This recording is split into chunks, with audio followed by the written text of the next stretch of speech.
Então a ideia da magnetostática da matéria é semelhante à eletrostática na matéria. Que é, quando tinha a eletrostática na matéria, eu pensava aqui nos átomos e eles tinham a nuvem eletrónica que chegava um pouco para um dos lados, uma vez sujeitos a campo elétrico, não era? Aqui na magnetostática na matéria, eu tenho aqui os meus elétrons da mesma, eles não desaparecem, eles continuam aqui, e eles têm uma probabilidade de serem encontrados nesta orbital, ou nesta orbital, ou nesta orbital, ou nesta orbital híbrida, em sítios no espaço. O elétron, na verdade, anda tipo aqui, depois aparece aqui, depois aparece aqui, depois aparece aqui, e aparece assim nestes sítios com determinadas probabilidades. E todos esses elétrons fazem isso. Dependendo da estrutura do átomo, surge daqui aquilo que parece ser um género de uma corrente. Porque este elétron que estava aqui agora passa para aqui, deslocou-se daqui para aqui, e depois daqui para esta orbital. Depende da forma das orbitais, depende da disponibilidade das orbitais, depende da estrutura do átomo, de como é que estão dispostas essas orbitais. Vocês já deram química geral. E, portanto, têm uma ideia desta questão das distribuições dos eletrões. Têm, no fundo, estes eletrões todos dispersos no espaço e, portanto, criam um género de mini-correntes. A média destes deslocamentos todos é um género de uma corrente assim. Pronto, é esse o ponto. Se aparece esta corrente assim, o que é que esta corrente gera? Está-vos a aparecer alguma coisa? Um campo de bobina. Exatamente, uma bobina. No caso, uma espira só. Exatamente. Ou seja, quando eu tinha os dipolos elétricos na eletrostática, eu não tinha realmente um campo elétrico que era gerado quando a nuvem eletrónica se inclinava para um dos lados, como resposta. O que eu tinha era tipo um dipolo elétrico. Era um momento de dipolo elétrico. É uma tendência à existência desse campozinho. Aqui eu tenho o mesmo para o meu campo magnético. Tenho aqui este M, que é o meu momento de dipolo magnético, neste caso, associado a esta correntezinha. Esta correntezinha é uma correntezinha de eletrões que não estão a sair da estrutura deste átomo. Era a mesma lógica da eletrostática, não era? Eu tinha aqueles dipolos elétricos ligados ao átomo e aqui eu tinha esta pequena corrente, também ela própria, ligada a este átomo. Esta corrente associada a este dipolo magnético, eu posso lhe dar um outro nome em vez de ligado, embora esteja ligado, mas é uma corrente de magnetização. Pronto, aparece-me então aqui este efeito dipolo magnético. E cada momento dipolo magnético tem uma correntezinha associada destes elétrons ligados. Ora, como é que isto se manifesta da mesma forma que nós fizemos antes? No material, tenho aqui o meu material, e este meu material tem aqui este conjunto de átomos aqui. Este átomo aqui tem esta distribuição de eletrões, tem esta correntezinha assim. Este tem esta correntezinha assim. Este tem esta correntezinha assim. Este tem esta correntezinha assim. E, portanto, o momento dipolo magnético, neste caso, aqui aponta para aqui. Aqui aponta para aqui. Aqui aponta para aqui. Aqui aponta para aqui. Eu somo todo este efeito e vai dar, essencialmente, zero. Faço uma média. Tipo, não é zero, não é? Na verdade, é a média disto tudo que vai dar zero. Eu, por acaso, gostava de vos mostrar um vídeo, vou mostrar amanhã, em que eu pego, por exemplo, num prego, isto é um prego, e eu ponho à volta desse prego um fio de cobre, vamos dizer, ponho, por exemplo, assim, dou assim umas voltas, e faço passar uma corrente intensa, uma corrente forte sobre este fio. O que é que acontece? Portanto, isto é tipo um solenoide, não é? E, portanto, começa a surgir aqui um campo magnético, portanto, aparece aqui este campo magnético, mas agora, o que é que acontece a estes átomozinhos que estavam ali? E cada um deles tem um momento de dipolo magnético. Reparem que, quando eu digo que o meu campo vem assim, significa que isto é o norte e isto é o sul deste, entre aspas, ímã. Ou seja, eu no fundo estou a modelar o meu átomozito como se fosse um mini ímã, em que este é o seu norte e este é o seu sul. Da mesma forma que acontece com um ímã que vocês conhecem. Cada um destes momentos de dipolo magnético aponta agora assim. Porquê é que aponta assim? Bem, porque se eu pegar um ímã e puser ao pé deste outro ímã, o sul deste ímã vai tentar endireitar com o norte deste ímã. E é por isso as bússolas funcionam, porque respondem ao campo de magnetização da Terra. Todos estes momentos de dipolo magnético ficam agora alinhados. Este M, este M, este M, todos eles. E se eu somo agora todos esses campozinhos, somo todos esses Mzinhos, e vai-me dar um campo de magnetização M maiúsculo, que é a soma desses Mzinhos. Não confundir com o B. O B aparece. O B é causado por este solenoide, que está aqui à volta do prego. Mas o M aparece por causa dos dipolos magnéticos do material. Aparece por outro motivo. Ou seja, quando eu ponho aqui um B, porque meti aqui este coil aqui à volta, e pus-lhe uma corrente, essa corrente induziu um campo magnético B, e quando aparece esse campo magnético B, alinha todos estes momentos de dipolo magnético de cada um destes átomos, eles ficam todos alinhados e agora aparece também um M, como consequência. E agora, de repente, estou a lidar com dois campos. Da mesma forma que acontecia na eletrostática na matéria, onde eu começava a lidar com dois campos também. O campo de polarização e o campo elétrico. E eu tive de criar um campo auxiliar, que era o D, o meu campo de deslocamento, para lidar com os dois ao mesmo tempo. Eu agora, inclusive, posso retirar daqui, deste prego, posso tirar daqui este fio, e este campo de magnetização permanece. Com este momento. Ele permanece. Ou seja, eu magnetizei o meu prego. É já agora assim que funciona a criação de ímãs. Eu imponho uma corrente muito forte no material ferromagneto e ele fica todo polarizado desta forma. Ele depois vai perdendo esta polarização, portanto, vai perdendo o campo de magnetização. Mas é assim que eu crio um ímã. Também é assim já agora que eu magnetizo os chips. Porque cada um destes átomos tem escrito um bit, não é? Porque, ou seja, se eu tiver magnetização a apontar para cima, tenho um bit. Se tiver a apontar para baixo, tenho outro bit. Agora, se nós virmos, cada um destes momentos de dipolo tem assim uma correntezinha. Se eu fizer um close-up a este material aqui, eu pego num elemento, só num indivíduo, só neste indivíduo que aqui está. É tipo um bocadinho um bloquinho, é um DV, é um bloquinho daquele material. E ele tem um momento de dipolo magnético M. À volta dele está uma correntezinha, que é aquela, é a mesma corrente, é esta corrente. É, portanto, a corrente de magnetização. Se eu penso em dois bloquinhos destes, portanto, tenho visto de cima estes dois bloquinhos, tenho aqui estes dois bloquinhos, então eu, por um lado, tenho aqui a andar assim. Por outro lado, neste bloquinho do lado, tenho assim. Esta era a lógica do teorema de Stokes, não é? Portanto, esta tendência à rotação, já estamos a ver que está aqui no momento de dipolo magnético. Bem, e agora estas duas componentes vão começando a sair, porque se começam a, entre aspas, a cancelar mutuamente. Não é bem cancelar, simplesmente vão se somar cumulativamente, porque eles podem não se cancelar completamente, não é? Mas a resultante delas se somarem vai começando a sair até à periferia do material, ou seja, até aqui para fora. Então isto é teorema de Stokes, normal, é tipo a lei de Ampère. Portanto, ou seja, agora isto efetivamente vai ser assim. Ou seja, assim. Ou seja, se eu penso num material tipo assim, dividido em várias partes deste género, cada um destes bloquinhos tem tipo o seu momento de dipolo magnético e, portanto, cada um destes bloquinhos tem esta corrente de magnetização associada. Eu somo todas estas contribuições aqui dentro, e que, portanto, já sabemos que tudo isto somado vai dar aqui o meu M maiúsculo, não é? Somo todas estas contribuições aqui dentro e vou ter aqui apenas as resultantes cá fora. Porque começa a acontecer este efeito, o efeito que acontece daqui para aqui, não é? Reparem que isto não é uma corrente de condução, tipo estes eletrões aqui não estão a andar ao longo do material. Eles estão tipo, aqui está um átomo e à volta desse átomo, pá, está a andar aqui a corrente de ligação, e aqui também, e aqui também, e aqui também.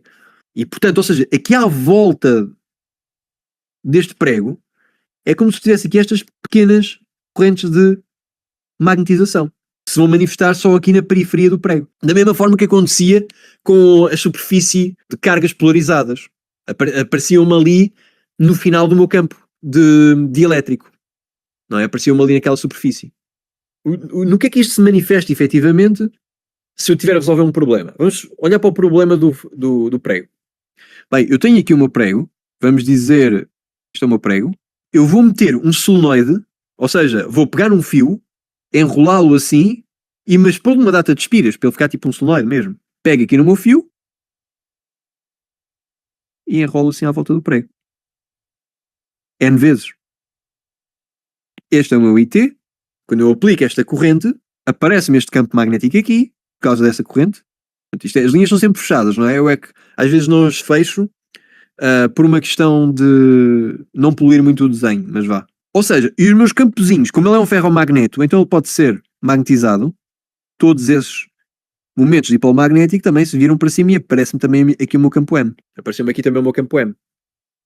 Se eu vir isto numa perspectiva de cima, ou seja, vista de cima, eu tenho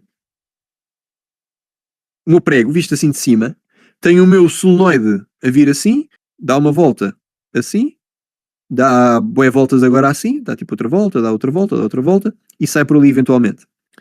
Portanto, a minha corrente livre, esta corrente que é simplesmente a corrente elétrica aqui normal, vem assim. Mas, no entanto, aparecendo este campo de magnetização aqui, por causa destes momentos de dipolo magnético aqui, cada um destes momentos de dipolo magnético tem tipo a sua própria correntezinha ligada, tipo assim à volta, não é? Como nós tínhamos visto. Este assim, este assim, este assim, este assim, este assim, este assim, todos eles. Se eu desenhar essas correntes aqui, estão todas aqui, não é? Portanto, assim, assim, assim. Mas nós já vimos pelo efeito cá atrás que isto vai se manifestar apenas nesta corrente aqui. Portanto, elas vão somar, as contribuições rotativas todas vão somar e apenas sobrar para a periferia. Então, só aqui nesta superfície externa é que este efeito se vai evidenciar, porque lá é só uma cumulativa deste efeito todo. Então, aparece aqui, aparece aqui, aparece aqui, aparece aqui, aqui à volta, na superfície externa. Bem, eu agora, quando ponho aqui a minha lei de Ampere, lembra-se que eu antes, como estava no vazio, tinha apenas a contribuição de B, porque a minha corrente interna era aquela que cruzava esta membrana. No entanto, agora, é a única corrente em jogo. Vou fazer o cruzamento aqui, olha. É a minha única corrente em jogo agora, quando eu considero, lembrem-se que a lei de Ampere era esta. Caminho fechado, campo magnético, ds, que é o pequeno deslocamento ao longo desse caminho, por exemplo assim, e caminho fechado, isto era igual a μ0 corrente interna. Ora, a minha corrente interna, eu por um lado tenho esta corrente que de facto I, que anda aqui é N espiras à volta disto, tudo bem, é igual àquilo que nós tínhamos antes, só que agora, notem, eu tenho aqui outro fator. Eu tenho agora aqui também esta corrente de magnetização. Também cruza, porque está aqui à superfície do material, ferromagneto, que também cruza esta área e, portanto, também agora contribui para a corrente interna que a cruza. Agora eu tenho aqui uma segunda corrente, que me aparece aqui que cruza esta área do caminho composta, cujo bordo é o caminho fechado gama. Ou seja, como é que eu isolo agora o meu comportamento? Porque eu antes consegui isolar para descobrir o meu campo elétrico, não é? A partir do meu campo D. Quero fazer um processo semelhante agora para o meu campo B. Portanto, eu vou pegar neste prego, só o prego, portanto, isto já é só a magnetização. Tenho aqui estas correntes de magnetização a passar aqui. E vou fazer a minha lei de Ampere aqui. Esta é a minha lei de Ampere. Bom, eu faço a minha lei de Ampere aqui, para o campo de magnetização, e vou ter a minha corrente de ligação. Porque isoladamente, só para este campo de magnetização, eu vou ter a cruzar esta área aqui apenas a corrente de ligação. Ou seja, a minha corrente interna não é só este I, é também o meu I de magnetização. São os dois I's. É o meu I, que eu vou chamar livre, mais o I de magnetização. São os dois. Às vezes vão ver ligada na literatura, às vezes magnetização. É ligada porque está ligada aqui, não é uma corrente que esteja a passar assim, não é? Tipo, está ligada ao átomo. Está tipo aqui no campo de forças do átomo e não sai daqui. Tipo, está ligada a este átomo, não é? Mas pronto, chamar a magnetização a ligada é a mesma coisa. Vou tentar manter-me coerente. Ou seja, este termo aqui é este aqui. Fazendo a reescrita, isto é a minha corrente livre, mais aquele termo. Este termo é igual a quê? É igual a isto. Ora, está-se mesmo a ver o que é que a gente vai conseguir fazer aqui, não é? Porque vou meter este bacana para o outro lado, da mesma forma que eu tinha feito com a lei de Gauss, e vou meter isto assim, portanto, B, ds, sigma, vou dividir ambos os lados por μ0, μ0, μ0, ok? Para isolar o meu I livre, da mesma forma que antes estava a isolar a minha carga livre. Isto vai ficar a dividir por μ0, aqui, e fica aqui menos, é igual a I livre. Já tenho ali a minha corrente livre isolada. E ficam estes termos aqui. Bem, simplificando um bocadinho esta expressão, isto é basicamente dizer isto, B sobre μ0 menos M. Reparem que isto é muito semelhante ao que nós tínhamos feito aqui. Este processo aqui é semelhante. Tinha aqui isto, mas agora tinha as contribuições dos dois tipos de carga, a polarização e este condução, mas a polarização e podia reescrever desta forma, por causa da divergência, eles geravam aquele campo. Pus este bacana para o outro lado e isolei as cargas livres. Cheguei aqui. Teorema de Gauss 2.0. Meu best friend. Pois, por uma questão de conveniência, redefini este campo aqui que aparece, causado pela polarização e do campo elétrico, e chamei-lhe D. Vou fazer uma coisa semelhante aqui.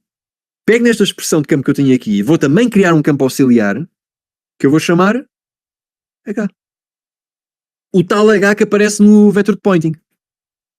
O que é este H? Este H é um fator do campo B menos a contribuição da magnetização. E, portanto, apenas tem em conta o quê? As cargas que são livres, em movimento. Portanto, a corrente livre. Não tem em consideração o fator de magnetização que apareceu aqui, pelo facto de eu estar agora com material ferromagnético.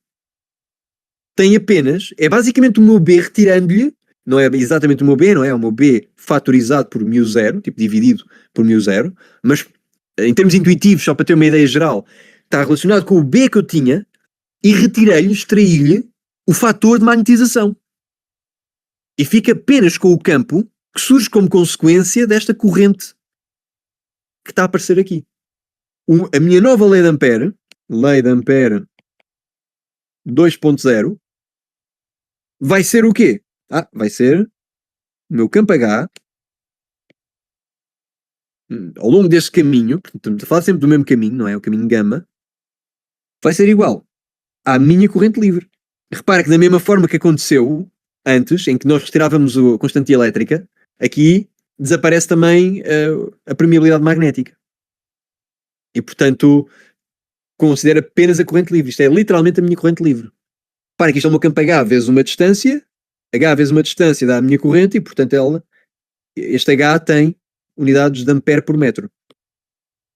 Okay? Porque depois este aqui tem unidades de metro e, portanto, isto aqui vai-me dar unidades de ampere, que é a corrente livre.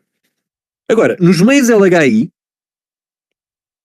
da mesma forma que acontecia com as minhas polarizações, a minha magnetização pode ser descrita como um fator de permeabilidade magnética H. Portanto, o meu H está aqui e o meu H é isto. Se eu quero descrever o B em termos de H, porque eu normalmente quero descobrir qual é que é o meu campo magnético, o H não é o meu campo magnético. O H é o efeito de B extraindo a magnetização. Agora eu quero o efeito B, eu quero o B. Reescrevendo isto, eu tenho que o meu B vai ser μ0 H mais a magnetização. Ou seja, se o meu H era a contribuição de B excluindo o efeito da magnetização, o meu B é o H mais o efeito da magnetização. Mas o que é o meu M? Nos meios LHI, o meu M é aquilo. E, portanto, isto pode ser reescrito assim.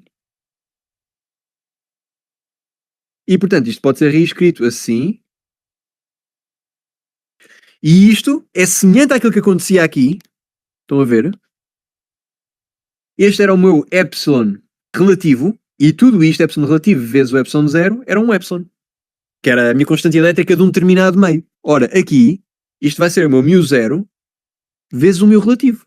Ou seja, μh. μ é igual a μr, μ0. Tipo, semelhante à questão da constante elétrica no meio. Coraçõezinhos.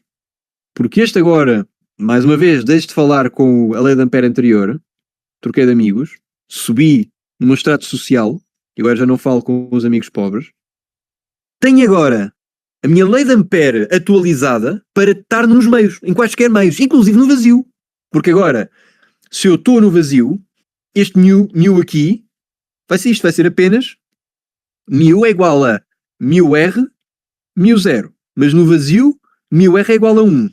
E portanto, μ vai ser igual a μ0. E portanto funciona tudo ok. Posso usar esta expressão para todos os casos possíveis. Eu podia ter começado por aqui. Agora, como é que eu resolvo um problema real com isto? Vamos agora só fazer um exercício, mas dois, porque são muito simples, sobre este tópico. Então vamos supor agora que eu tenho, para exercício 1, como é que isto se traduz num exercício real? Bem, vamos supor, eu tenho aqui um material ferromagneto, pode ser magnetizável, portanto, este é o meu material, tipo ferro ou uma coisa assim qualquer. Há materiais mais magnetizáveis do que outros. E agora, vou pegar aqui num fio, num pedaço de fio, e vou enrolar aqui à volta. E enrolo aqui à volta. Ora, quando eu enrolo aqui o fio à volta, tem um género de um solenoide, não é? E as minhas correntes passam assim, as minhas correntes livres. E a minha corrente livre passa assim. Quando essa corrente livre aparece, isto induz-me um campo magnético. Por consequência, resposta a este campo magnético, aparece-me o alinhamento destes momentos tipo magnético todos e, portanto, este campo de magnetização. Aparece-me aqui o campo de magnetização. Ou seja, agora, isto é o problema de solenoide normal, não é? Portanto, ou seja, esta é a situação. Problema de solenoide. Eu tenho um R deste solenoide, este raio aqui, muito inferior a esta distância, L. Tendo isso em conta, isto é tipo aproximação ao solenoide infinito. Tenho esta aproximação ao solenoide infinito, o que significa que eu posso meter aqui o meu caminho fechado de Ampere e agora aplico a minha nova lei de Ampere.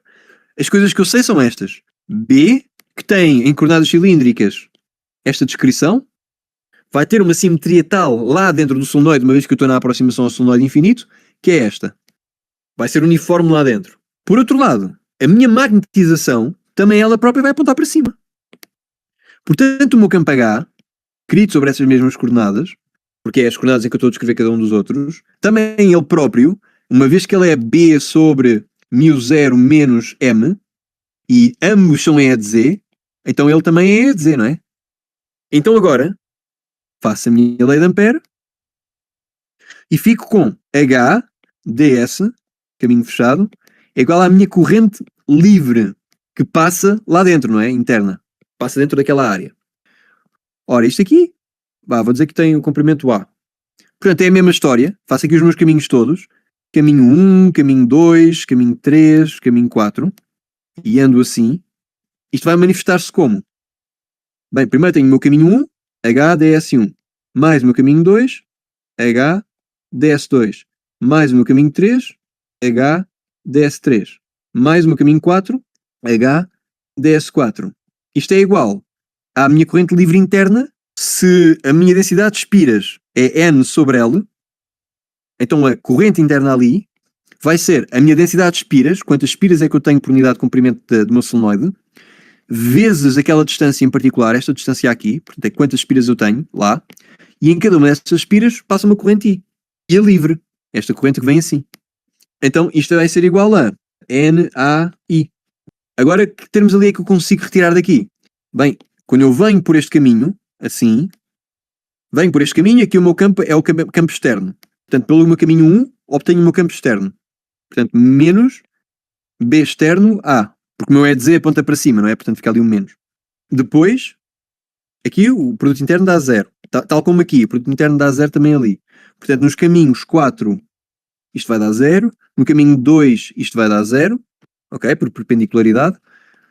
E vou ficar com mais o meu campo interno vezes A. Porque vou nesta direção. Não é? Vou agora no caminho 3, assim. Ou seja, isto é basicamente igual a ter A, B interno menos B externo, que é igual a NAI. Só que o que é o meu campo externo? Num solenoide que é aproximadamente infinito. B externo é aproximadamente 0. Este termo vai ser 0, os A's vão cortar, e vou ficar com B interno, desculpem, B não, eu mudei de H's para B's. H, H, H, H. Portanto, vou ter o meu H interno, vai ser igual a NI é dizer unidades ampere por metro. Estamos quase. Aquilo que me pedem não é H, é B. Mas eu sei que nos meios LHI, o meu H, ou melhor, o meu B, é igual a μH. Portanto, se este ferromagneto tem permissibilidade magnética μ, então já sei o que é B. B interno vai ser μH interno. Mas o que é μ? O que é H interno? Isto vai ser μNI. E se não me derem o μ diretamente e derem-me o μ relativo? Faz mal. É μ0, μ relativo, NI é de Z. Agora já está em Tesla. Está ok, pessoal?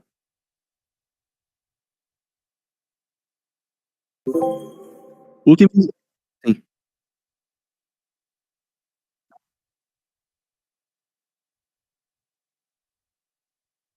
Exatamente.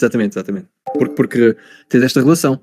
Se o teu B externo é 0, então o teu H vai ser 0, independentemente do μ0 do ar. O ar é μ0. Está ok? Boa. Então, como é que isto... Agora um exercício que ainda é mais rápido do que este. Que é o do toroide. Vocês têm que se habituar... Este exercício, aliás, do toroide é muito importante. Aparece em todos os testes. Vocês têm que se habituar... Epá, eu vi... Estava em todos. Ok. Portanto... Não vai ser este diretamente que eu vou fazer, vai ser uma versão 2.0 que é deste, que é o que eu vou fazer amanhã. E depois vou repetir, portanto, na terça-feira. Isto ainda não é circuitos magnéticos. Tá? Estamos lá mesmo quase, estamos mesmo a um fio disso. Como é que é então esta situação? Eu agora tenho aqui um toroide, tenho aqui as minhas espiras à volta deste toroide. As espiras à volta deste toroide, vamos dizer que tenho N espiras à volta deste toroide. Eu já sei como fazer isto, não é?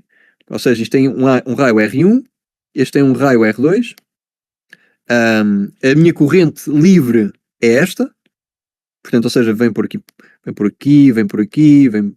pronto, por aí fora.